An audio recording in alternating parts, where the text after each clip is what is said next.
북한의 4차 핵실험에 대한 보복 조치로 대북 확성기 방송이 이틀째 이루어지고 있지만 북한군의 특이 동향은 아직 감지되지 않고 있습니다.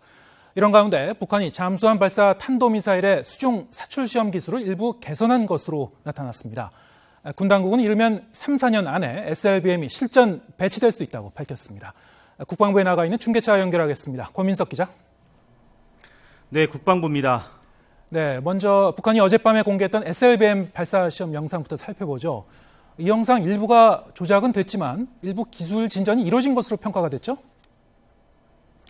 네, 군 당국은 북한이 공개한 SLBM 발사 영상을 정밀 분석했는데요. 이 수중 발사 장면 뒤에 미사일이 구름 위를 비행하는 장면은 조작된 것으로 파악됐습니다. 과거 스커드 미사일 발사 장면을 편집해서 마치 SLBM 비행 시험이 성공한 것처럼 부풀렸다는 겁니다. 군 당국은 그러나 이 영상에서 북한의 SLBM 기술이 일부 개선된 사실을 확인했습니다. 지난해 5월 수중 사출 시험 때는 발사각이 74도로 기울어졌는데 이번 영상이 찍힌 12월 시험에서는 발사각이 수직으로 교정돼서 사출 기술이 일부 진전됐을 가능성이 있다고 밝혔습니다. 이 때문에 군 당국은 북한이 국가적인 역량과 일부 기술적 문제를 해결하면 1년 정도 조기에 SLBM을 전력화할 수 있다고 설명했습니다. 그러니까 앞으로 3, 4년 안에 SLBM을 실전 배치할 수 있다는 겁니다. 군 당국은 북한이 SLBM 전력화 4단계 가운데 두 번째 단계인 수중 사출 시험을 몇 차례 더 한 뒤 비행 시험을 할 것으로 보고 있습니다. SLBM은 바닷속에서 불시에 탄도미사일을 발사할 수 있어 우리 군에 상당한 위협이 되는 만큼 대응책 마련이 시급합니다. 네, 대북 확성기 방송 어제 재개되고 오늘이 이틀째인데 지금 북한군 동향은 어떻습니까? 네, 대북 확성기 방송이 이틀째 이루어지고 있지만 이 북한군의 특이 동향은 감지되지 않고 있습니다.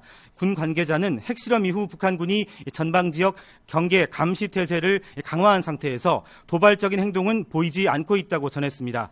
북한군은 오늘도 우리 대북 방송에 대한 맞불 차원에서 자체 확성기 방송을 시행하고 있습니다. 우리 측 GP에서도 소리가 들리지만 출력이 떨어져서 내용은 판독할 수 없는 수준입니다. 최전방 인민군과 주민들이 우리 대북 방송을 듣지 못하게 방해할 목적으로 자체 방송을 하는 겁니다. 군 관계자는 어제가 김정은 제1위원장의 생일이었던 만큼 북한군이 다소 시간을 갖고 반응해 올 것으로 본다고 말했습니다. 북한의 인내심이 어디까지인지 더 지켜볼 필요가 있다는 건데 우리 군은 나흘째 강화된 대북 경계 태세를 유지하고 있습니다. 군 당국은 북한이 도발하면 3, 4배 더 혹독한 대가를 치르게 할 방침입니다. 지금까지 국방부에서 YTN 권민석입니다.